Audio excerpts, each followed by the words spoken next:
딱 6글자입니다. 주한미군 철수.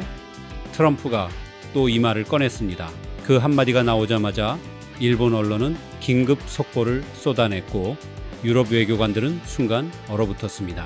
나토 회원국 외무장관들이 급히 통화를 돌렸다는 이야기까지 들려왔습니다. 그런데 이상한 장면이 하나 있었습니다. 한국만 조용했습니다. 정부도 기업도 금융시장도 아무 일 없다는 듯 움직였습니다. 코스피 지수는 그날도 크게 흔들리지 않고 평온하게 마감됐고 외환시장도 크게 출렁이지 않았습니다. 긴급 안보회의가 소집됐다는 소식도 없었습니다. 뉴스톱은 여전히 내수 경기 이야기였습니다. 이 장면이 낯설게 느껴진다면 그건 당연한 반응입니다. 이미 물가는 오른 상태입니다.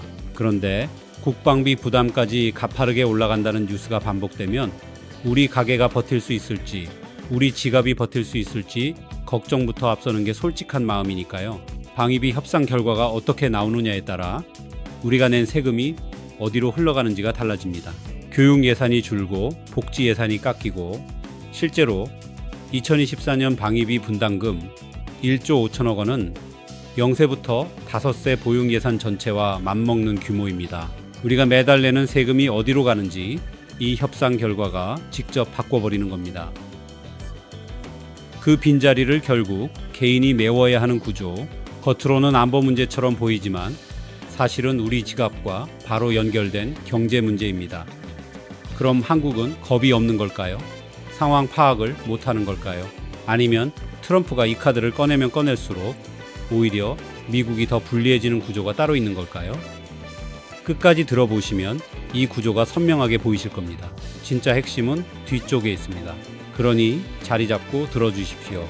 자, 그럼 지금부터 트럼프가 왜 이 카드를 꺼낼 수밖에 없는지부터 짚어보겠습니다. 우선 2019년으로 잠깐 돌아가 보겠습니다. 트럼프 1기 행정부 시절 방위비 협상 테이블에서 미국 측 수석 대표였던 제임스 드하트가 회의 도중 자리를 박차고 일어났습니다. 그냥 나가버린 겁니다. 대표단 전원이 협상장을 박차고 나가버리는 장면은 외교 역사에서도 거의 보기 힘든 사례입니다. 외교 관례를 정면으로 깨버린 퍼포먼스였습니다. 그 자리에서 미국 측이 요구한 금액은 연간 50억 달러, 우리 돈으로 약 6조 원이 넘는 수준이었습니다. 당시 한국이 내던 방위비 분담금의 거의 5배에 가까운 숫자였습니다. 이건 협상이 아니었습니다. 거의 청구서에 가까운 수준이었죠. 방위비 분담금이 5배로 오른다는 건 결국 우리 복지 예산과 교육 예산이 그만큼 경쟁 관계에 놓인다는 뜻입니다. 실제로 한국이 2024년에 납부한 방위비 분담금은 1조 5천억 원 수준이었습니다. 그런데 미국이 요구하는 숫자는 해마다 더 가파르게 올라가고 있습니다. 만약 미국 요구대로 그 금액이 현실이 된다면 그 돈은 어디서 나올까요?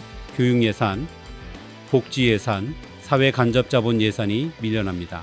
이미 물가가 오른 상태에서 국방비까지 빠르게 올라가면 그 부담은 결국 세금을 내는 우리에게 돌아옵니다. 그래서 이 문제를 멀리 있는 외교 이슈로만 보면 안 됩니다. 그렇다면 트럼프는 왜 이 협박 패턴을 반복하는 걸까요? 나토에서도 똑같이 했습니다. 일본에서도 똑같이 했습니다. 필리핀, 독일, 사우디아라비아에서도 구조는 비슷했습니다. 주한미군 철수 카드든 유럽 주든 미군 감축 카드든 방식은 하나입니다. 먼저 겁을 줍니다. 상대가 긴장합니다. 그리고 협상 테이블에서 더 많은 것을 뜯어냅니다.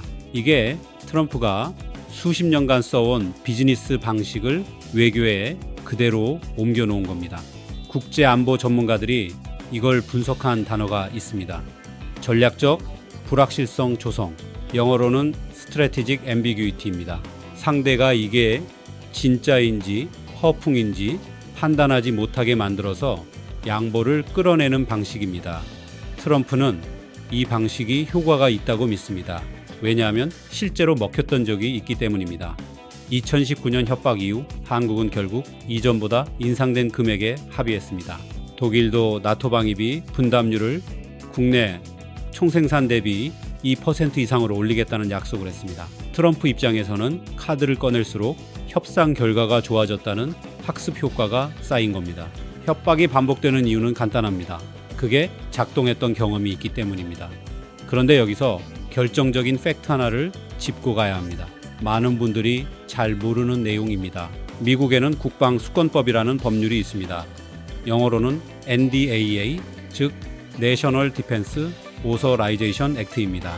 이 법의 특정 조항에는 아주 명확한 문구가 들어 있습니다. 주한미군 병력을 28,500명 이하로 줄이려면 반드시 의회의 승인을 거쳐야 한다는 내용입니다. 다시 말씀드립니다. 대통령 혼자서 주한미군을 마음대로 뺄 수 없습니다.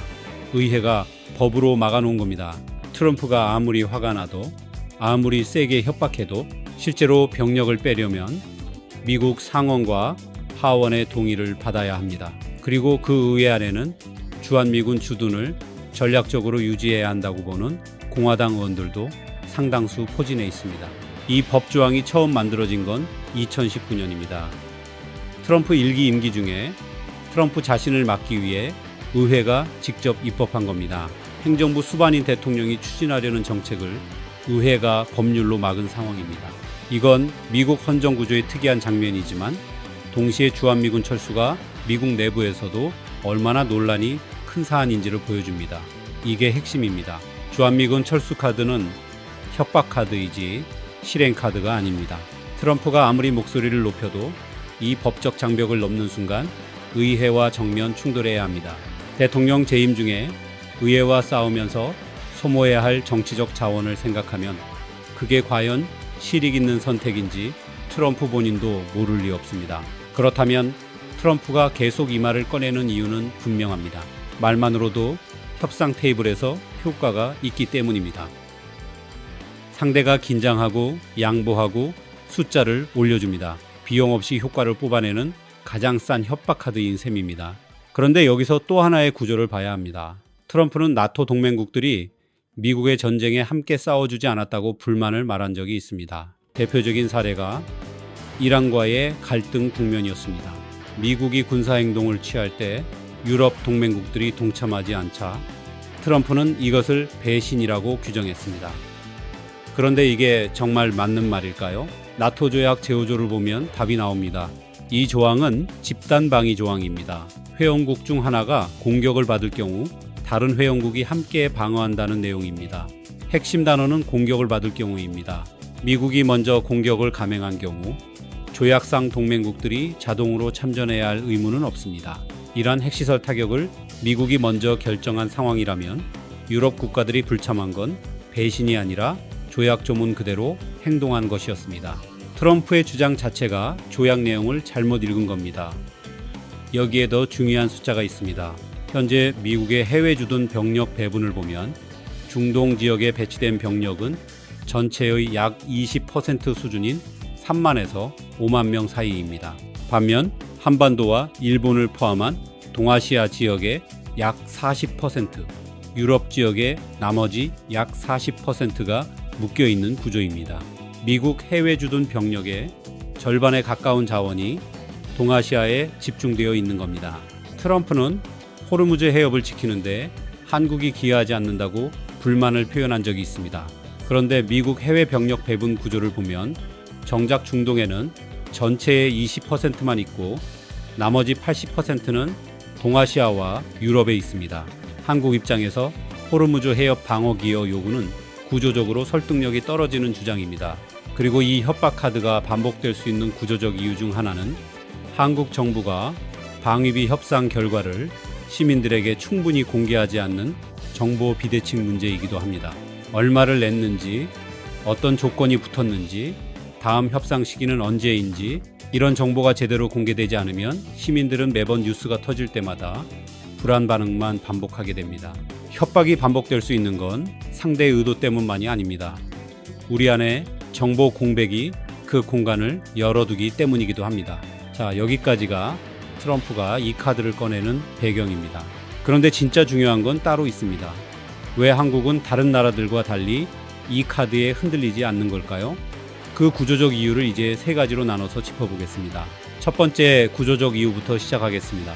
한반도가 미국의 대중국 전진기지라는 사실입니다. 지도를 한번 머릿속에 그려보십시오. 중국 본토를 기준으로 동쪽으로 뻗어나가면 제1 돌연선이라고 부르는 가상의 방어선이 있습니다.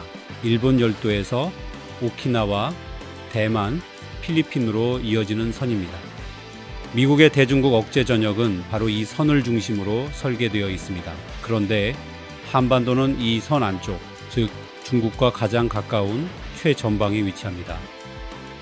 평택 기지 하나가 지도 위에서 어디쯤 있는지 생각해보면 그게 단순한 미군 주둔지가 아니라는 게 보입니다. 평택 미군기지, 즉 캠프 험프리스는 현재 해외 미군기지 중 단일 면적으로는 세계 최대 규모입니다.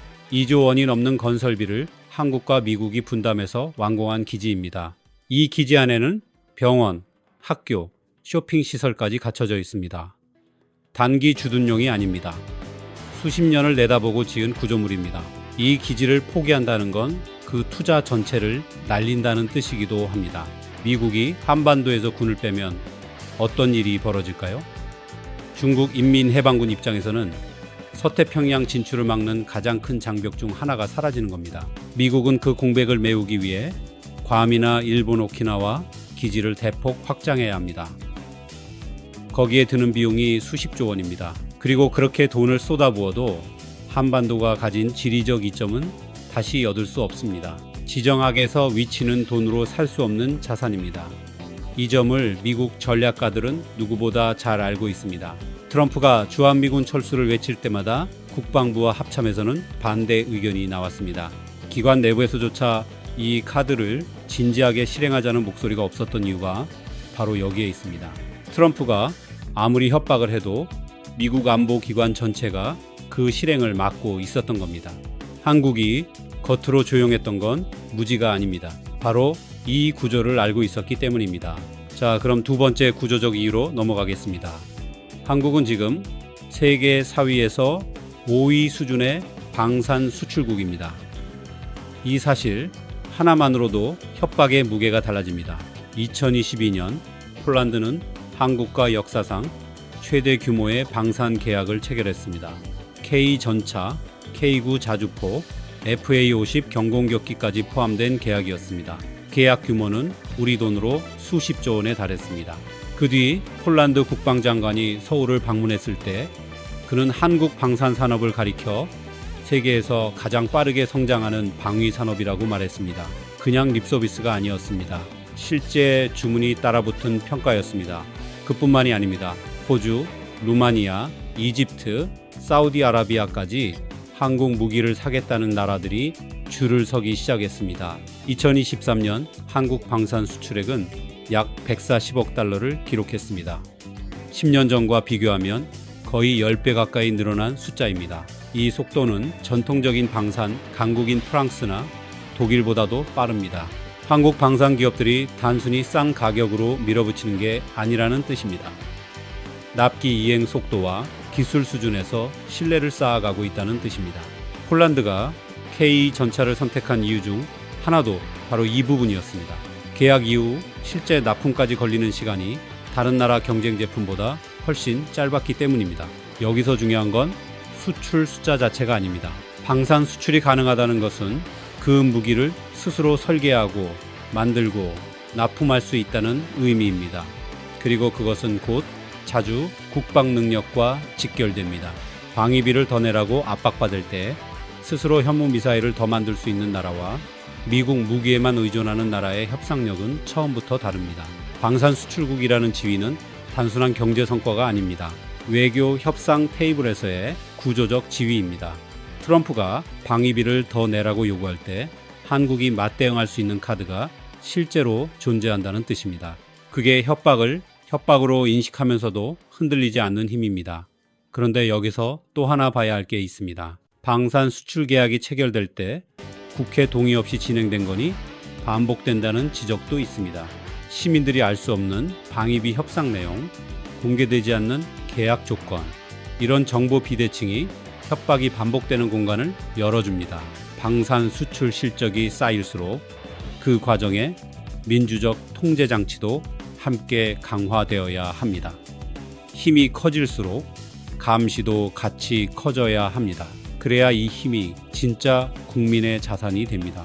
그렇다면 세 번째 구조적 이유입니다. 한미 경제의 상호 의존 구조에서 실제로 더 취약한 쪽이 어디인가 하는 문제입니다. 겉만 보면 미국이 갑이고 한국이 을처럼 보입니다. 무역 갈등에서도 방위비 협상에서도 미국은 늘 압박을 가하는 쪽이었으니까요. 그런데 실제 공급망을 들여다보면 이야기가 달라집니다. 반도체 하나만 생각해봐도 됩니다. 미국 반도체 설계 기업들이 만드는 칩이 실제로 작동하려면 고대 역폭 메모리가 필요합니다. 이 HBM 시장을 전 세계에서 가장 높은 기술력으로 공급하는 나라가 한국입니다. 삼성과 SK 하이닉스가 없으면 미국 인공지능 산업 전체가 흔들립니다. 데이터 센터를 구축하는 속도가 느려지고 인공지능 연산 능력 확장이 막힙니다. 이건 단순한 부품 문제가 아닙니다. 미국 첨단 산업의 성장 속도 자체와 연결된 문제입니다. 2014년 기준으로 HBM 시장에서 SK 하이닉스의 점유율은 50%를 넘습니다. 엔비디아가 만드는 인공지능 가속기에 들어가는 고대 역폭 메모리의 절반 이상이 한국에서 나오는 겁니다. 미국이 인공지능 패권 경쟁에서 중국을 앞서려면 한국 반도체 없이는 그 속도를 유지할 수 없습니다. 이 공급망을 흔들면 미국 첨단 산업의 투자 계획 전체가 지연됩니다. 그런데 이 HBM 공급 구조가 한국 내부에서 어떤 의미를 갖는지도 짚어봐야 합니다. 대기업 중심 공급망이 강화될수록 중소 부품사들이 설 자리는 오히려 좁아집니다. HBM 수출 실적이 늘어날수록 납품 단가 협상에서 중소협력업체들이 받는 압박도 커지는 구조가 반복되어 왔습니다. 글로벌 공급망에서 한국의 위치가 높아지는 것과 그 과실이 공급망 전체에 고르게 퍼지는 것은 별개의 문제입니다. 문제는 이 수출 이익이 삼성, SK 두 대기업에 집중된다는 점입니다. HBM 호황 속에서도 2차, 3차 협력업체 영업이익은 오히려 떨어지고 있습니다. 글로벌 핵심 품목이 내부 임금 격차와 공존하는 구조, 이걸 함께 봐야 합니다. 배터리도 마찬가지입니다. 미국 전기차 산업을 지탱하는 배터리 공급망에서 한국 기업들이 차지하는 비중은 절대 무시할 수 없는 수준입니다. 철강도 있습니다. 미국 자동차 산업에 공급되는 고급 강판 시장에서도 한국산 철강의 위치는 쉽게 대체하기 어렵습니다. 트럼프가 관세 압박을 높이고 주한미군 철수 카드를 꺼낼수록 이 공급망이 흔들릴 가능성이 생깁니다.